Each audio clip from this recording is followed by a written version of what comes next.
Tonight we tackle a very tough topic, death. Many of us don't like to talk about it. It is difficult to find the right words to say to a dying person or to know what that person wants to hear. Luke Moretti is here to begin our special report, Preparing to Die. Luke. Yeah, death is one of the few things in life that you can actually count on. Yet there's a lot of fear and uncertainty that prevents many of us from talking about it. Is it the dying process that we fear most, or death itself?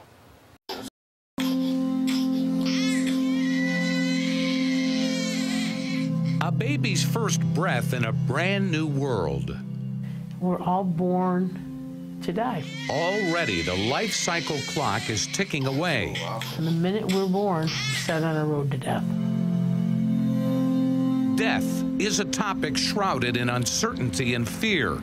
There's a tremendous fear in and around, what happens at the end. It's inevitable. No matter what we do or how hard we try to fight it, we're all going to die sooner or later. Okay. Ross, would you just help me lift my legs out, honey? On this day, John Becker and Barbara Manecki spend time with their mother at Hospice Buffalo in Cheektowaga. We can talk about her death and the dying process very openly now. Yeah. 80-year-old Patricia Kursdorfer is terminally ill with pancreatic cancer. It's a diagnosis she's accepted. I knew that was more or less a death sentence. Yeah, I knew it. But at 80, I mean, what is it? Patricia cherishes the time she has left with her family and says she wants to make the most of it. I don't want to talk about me or my ailment, and I don't want them to be afraid. Do not be afraid. I don't know what comes after death. I really don't. But just, to me, while you're here, just be peaceful. In your life, in the end, we have that with my mother, and I have no fear. There's all kinds of emotions in there, concern for her, love for her, but there's also guilt. Did I do the right thing? Am I doing the right thing? Patient advocate Kelly Clem says those emotions are a normal part of dealing with a loved one's end-of-life journey. That whole sense of unknown on all fronts really just is a daunting thing to try and understand. In Patricia's case, hospice made sense for the family. Here they can manage her symptoms and overall care while the family can concentrate on expressions of love and other emotions. She's really very peaceful now. Relief Relief. to the fact that she accepts what's going to happen. She does accept it, and she is not afraid. She's not afraid. She is not afraid. And has no regrets as she approaches the sunset of her life. I can't think, to be honest with you, of one person I really dislike, or I hope dislikes me, that I've done any injury to anybody that I regret. I don't think so. So you have no regrets. You meet your maker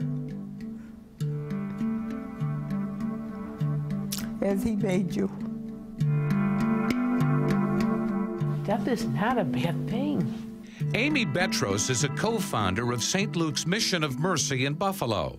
In addition to feeding and clothing those in need, the mission provides spiritual support to the sick and dying. People don't want to talk about it. People are afraid to talk about it. And families are afraid to accept it. I think it's a gift if you know that you're going to go. You can make things right. John and Barbara plan to use the gift of time they have with their mother for as long as it lasts. Sometimes people die and they don't know they're going to die, and they don't have a chance to tell someone they love them or they're sorry or whatever they want to say. Death is inevitable for all of us. Deal with it as graciously as you can.